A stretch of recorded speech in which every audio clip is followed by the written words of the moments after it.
سلام سلام سلام كبرات تخطيت أكيد بكمال لهم أنا دعني أملاق مسجن سلام محرتنا يلعل እግዚአብሔር أملاقنا أب كلنا يخون بتلي كأني أب عد نزلو بيتسبنا مالتيو اتقادم قدم أب سدت نزلنا دقم أب سدت نزلنا ولدهم أب عد خوينهم يجون قلنا نيرم هكذا بتعمي يجون قلنا نيرم مخنياتهم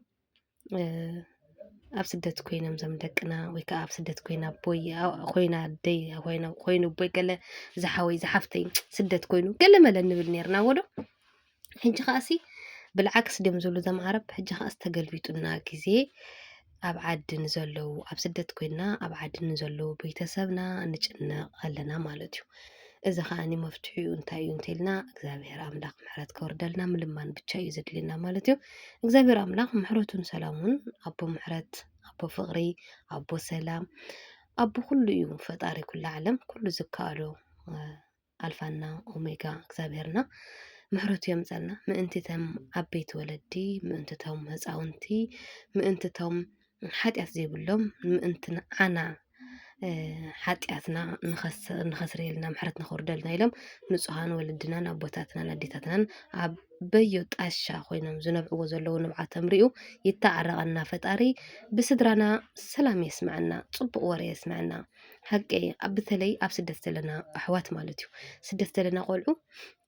እንጃ ብጣዕሚ ይኸቢድ በተለይ ከኣኒ ኣብ ኢማራት ዘለና ወይ ዓድና ሰላም ኣይኮነ ወይ ሰሪሕና ይተቐየርና ወይ ኣብዚ ነገራትና የስተኻኸልና ማለት ኣብዚ ንሰርሕ ኣለና ክብሪ ይስፋሕ መዲና ዓለም ነገር ግን ኣብ ካልኦት ሃገራት ተዝኸውን ምናልባት በቃ ቢያንስ ክስካብቲ ዘለኻስ ትነብረሉ ሓዳርካ እንዳመራሕካ ጽቡቕ ሓዳርካ እናወለድካ ምናምን ትነብር እንዳሰርሕካ ስድራካ እንዳበልካ ንባዕልካ ኮንካ ንቤተሰብካ ትኸውን ኣብዚ ዘለና ግን ዝዓዲ እዚ ግን ሕማቕ እዩ ክትወለድ ኣይትኽእል ብቻ ህይወት ቃልሲ እያ ኣብ ኢማራት ዘለና ዓልና ንፈልጣ ማለት እዩ እና እግዚኣብሔር ኣምላኽ ዝኩሉ ነገር ተሸኪምና ከለና ከኣኒ ምስቲ ናይ ዓድና ጭንቂ ከቢድ እዩ እሞ ክብራት ኣሕዋተይ እንታይ ክብለክን ደልየ ንኸምዛ ከማይ ዝበልክን ኣሕዋት በተለይ እንዳ መዳም ትሰርሓ ማለት እዩ መብዛሕትኡ ግዜ ሓይሊ ዘለና ንመስል ንጭነቕ ኢና ትረዲእክን ግን ንሕና ተጨኒቕና ዝበኣሰ ደኣ ብነብስናን ብስጋናን ንጉዳእ እምበሪ እናምፆ ፋይዳስ የብልናን ክብል ደልየ እንታይ ደኣ ሞ ክንገብር እንተኢልና ከኣኒ በተለይ ናይ መምህር ሮዳስ ታደሰ እንድሕር ተዳምፃኹምኩን ትምህርቲ ንግሆ ተሲኢኻ በቃ ንግሆ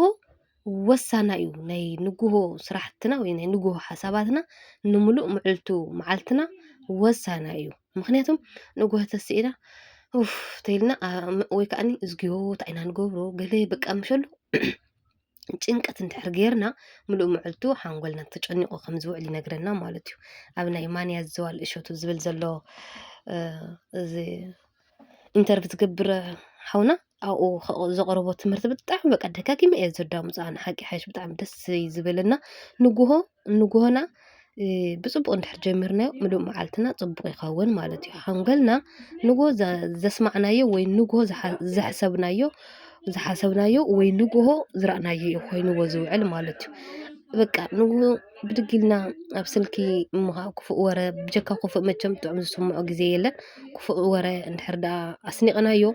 በቃ ከምኡ ተሸቢሩ እዩ ዝውዕል እንታይ ደኣ ክንገብር ኣለና ንግሆ ተሲኢና ቀዳማይ ነገር መፍትሒኡ ቃል ኣምላኽ እዩ ምስ ቃል እግዚኣብሔር ምቅላስ እዩ እግዚኣብሔር ኣምላኽ ክምሕረና ጸሎት ምግባር እዩ ክፉእ ከይስምዐና በወለድና ኣብ ዘለናዮ ኻን ሰሪሕና ክንቅየር ሰብ ክንከውን ድኻምና ፍረ ከፍሪ ምእንታን ሓንትን ወሳኔትን እንታይ እያ ተኢልና ጸሎት ብቻ እያ እና ከኣኒ ወለዳኣ 10 ግዜ ጸሎት ንግበር እምበር ንግሆ ተሲኢና በስመ አብ ኢልና መጀመርያ ምሰማዕተብና በቃ ተሲኢና ዝተሓፃፂብና ስልኪ ኣይንሓዝ በቃ ስልኪ ብጣዕሚ እዩ ዝጎደአና ንዓና ዝጠቕመና ይመስለና በቃ ዝኾነ ነገር ክንርኢ ንህወኽ ነገር ግን ጎዳኢና እምበር ጠቓሚና ኣይኮነን እንታይ ደኣ ብድግ ኢልና ንግሆ ስልኪ ከይረኣና ተሓፃፂብና ናብ ጸሎትና ፀበልና ንስተ ጌታ ሆይ ፅቡቅ ነገር ስምዐኒ በቃ ምሸሎ ብዝተኸኣለ መጠን ነቲ ርብሽ ኣእምሮና ነቲ ተረቢሹ ዘሎ ነፍስና ተጨኒቃቶ ዘላ ጭንቀት ንምርግጋዕ ንሞክር ምስ ቃል ኣምላኽና ተቃለስና ንውዓል حواتي معري حقي إني بحقي بتاع مالت ريقل لي فايدة سلزرخو كلي أنا مالتيو تجنقي حديري تجنقي وتسيئي وملو مع التقاخ ما إلي وعد ماتيو انت حردا جيت هاي انت هيك أنا عقم حقي عقم خايب اللين عقم يبلنا دك سبت عقم يبلنا إنه أنا سي انت عقم حليني كلنا تكايو بعلم حرت نسخة خاصة لازم محارنا كاب بيتسبنا ببيتسبنا كوف نجر أي تسمعنا لنا باستقالة عين لبونانا بك أنت عيد بهالنا كل حساباتنا نجزابيرنا بو قبلك ندل لحواتي بس قال أملاخ نقالس نعون بحرد أني ينايو بتعمي صبوي نسو فتح كله إنا نجزابيرنا بو يبلكن نقول تسينا أما عتيبنا كيتا هاي صبوا معلتو علني لنا تحصصينا باستقالة تنصولت كيرنا صبلنا ستينا بقى نفس رحنا نخيد مخنياتهم تجنقنا اندحر دا نسرح علينا نبعلنا ولا ننفسنا ما نحدقو نسقانا سي اي صبون مخنياتهم ጭንቀተሎ ናተጨነቀ ክሰርሕ ከለኻ ወይ ዝኾነ ነገር ኢለ ተግዲኻ ትሕዝ ወይ ዝኾነ ማይ ውዒድ ይፈሰካ ወይ ገለ ብቻ ብዙሕ ነገር ኣሎ ኣነ ብዙሕ ስለ ዘጋጥመኒ ስለዚ ከምዚ ንኸይንኸውን እንፃር ምስ ቃል ኣምላኽ ንቃለስ ክብለክን ይደሊ ቃል ኣምላኽ ኩሉ ጥዕሚ ኩሉ ብጣዕሚ ዝፈትዎ ምግበ እዩ ሓይለ እዩ ምርኩሰ እዩ ስንቀ እዩ እና ካብኣተን ከዓ ሓንቲ ከም በበልክን ማለት እዩ መዝሙረ ዳዊት ምዕራፍ 23 ሕያዋይ ጓሳ ብጣዕሚ ትማርኸኒ ቃል ማለት እዩ ሓፃርያ እውን ክንሽምድዳውን ንኽእል ኢና ማለት እዩ ናይ ዳዊት መዝሙር ምዕራፍ 23 እግዚአብሔር ጓሳዬ እዩ ዝጎለኒ የብለይን ኣብ ልሙዕ ሻኻ ይውዕለኒ ናብ ዝዓርፈሉ ማይ ይመርሐኒ ንሱ ንነፍሰይ ይህድኣ ምእንቲ ስሙ ኢሉ ብመንገዲ ጽድቂ ይመርሐኒ በትረኻን ምርኩስካን ይጸናንዕኒ እዩ ንስኻ ምሳኢኻ እሞ ብሩባሩባ ድነመት እኳ እንተኸድኩ ክፉእ ኣይፈርሕን እየ ንስኻ ኣብ ቅድሚ ገጽ ጸላእተይ ማኣዲ ትሰርዓለይ ንርእሰይ ብዘይቲ ትለኽዮ ጽውዕ እየን ጀርብብ ኣሎ ብሓቂ ሳህልን ምሕረትን ብኩሉ ዕድመይ ክስዕባኒ እየን ኣብ ቤተ እግዚአብሔር ከዓ ንዘለዓለም ክነብር እየ ኣሜን እግዚአብሔር ኣምላኽና ኣብ ቤቱ የንብረና ኣሜን ደቅናይ ማዕረይ እና ኣብ ኢድካ ዘሎ ወርቂ ዳርጋ ጨርቂ ይበሃል ምክንያቱም ኣብዚ ሕጂ ሰዓት ዘለናዮ ግዜ ጽቡቕ ግዜ ኢና ዘለና ክብለክን ኩሉ ነገር በቃ ኣብ ኢድና እዩ ንሃለ ንምሳሌ ሞባይልና ሕጂ መጽሓፍቲ በተለይ ኣብ ዱባይ ዘለና ደቂ ኣንስትዮ ኣሕዋተይ ብመጽሓፍቲ ምግዛእ ገለ ሰነፋት ኢና ካባይ ጀሚርካ ማለት እዩ ናይ መምህርና መምህር ያሬድ ሓደ መዓልቲ ከፋልጠልክኒ ከም ፍቃድ እግዚአብሔር ኣሎ መጽሓፍ ምሳይ ናይ ሓደ መምህርና እውን ኣሎ ክልተ ዓይነት መጽሓፍቲ ኣለዋኒ ብጣዕሚ ጠቐምቲ እየን እንተዝተንኽእል ተንገዝአን ደስ ይብለኒ ምክንያቱም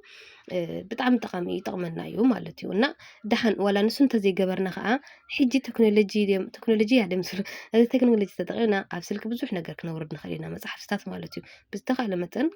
ዳውንሎድ እንዳገበርና መጽሓፍቲ ካብ ሞባይልና ንጠቐመሉ ንጎ ተሲእና ቢያንስ ንጎ ተሲእና ናብ ጸሎት እኳ ተዘይተጓየና ንጎ ተሲእና ሞባይል ካብ ፌስቡክን ገለንገለን ንንብብ ንርኢ ንጭነቕ ተጨኒቕና ንጭነቕ ተጨኒቕናስ ሙሉእ መዓልቲ ተጨኒቕና ካብ ንውዕል ንዓርስና ተጨኒቕና ሰውን ቅና ንጨነቕ ባይዘወይ ኣብ ስራሕ ቦታና በቃ ተበኣስ ገለ ኢኻ ስለዚ ካብ ከምኡ ፌስቡካት ገለታት ካብ ምርኣይ እንታይ ተባሃለ እንታይ ኮን በቃ ንሱ ግድፍ ኣቢልና ናብ ኣምላኽና እዛ ስልክ ልዒልና ፌስቡክ ካብ ምርኣይ መጽሓፍ ቅዱስ መዝሙረ ዳዊት 23 መዝሙር 51 ብጣዕሚ ስኢሉ በቃ ኣይደኖ ብጣዕሚ ንዓይ ዝማርከኒ ማለት 91 ብቻ ኩሉ ጥዑም እንዲሁ ተንኽእል ኣብ መዓልቲ ክልተ ምዕራፍ ካብ ብሉይ ኪዳን ካብ ሓድሽ ኪዳን ትንንብብ ደስ ይብለኒ ኮይኑ ግን ብዝተኻለ መጠን ንጎ ተሲእና ሞባይል እንታይ ተባሃለ ኮን እንታይ ኮን ህሉ ኮን ኢልና ነፍስናን ስገናን ካብ ነጨንቃ ናፍቲ ቅዱስ ኣምላኽ ናፍቲ ቅዱስ ቃል እግዚአብሔርና ተነብል ክብል ይደሊ እና ከዓኒ ኣጆና ብዝተኻለ መጠን ከዓኒ ኣይንፍራሕ በተለይ ኣብ ኢማራት ዘለና ቆልዑ ማለት እዩ ኣነ ቅድሚ ሕጂ ምሕፃብ ገለገለ እየ ነይረ ግን ኣብኡ እንዳረእኹ ይኸው ከምዚ ክባ ሸሽ በረቅ በዓል ኩሳ በዓል ወረቀ ዒነብ እየብራቕና ያለንጂ እና ሰላጣት ምናምናት እየ ዝሰርሕ ዘለኹ ኣይክእልና ይንበል ብዝተኻለ መጠን ሰርች እንዳገበርና እንዳረኣና ገለ ስራሕ እንዳኣላለሽና ምናምን ማለት እዩ ምክንያቱም ስራሕ ረኺብና ንባዕሉስ ምግቢ ይክእል እንዳበልና እንትን ኢልና ኣይክእልን ግን ኣይንብል ብዝተኻለ መጠን ንለማመድ ንርአ እና ንስራሕ ንብል ጠንክር ንበርትዕ ይብለክን ኣሕዋተይ ማዕረይ ፈትወክም እየ ኣኪቱብ ሼር እና ሳብስክራይብ አይፈለየኒ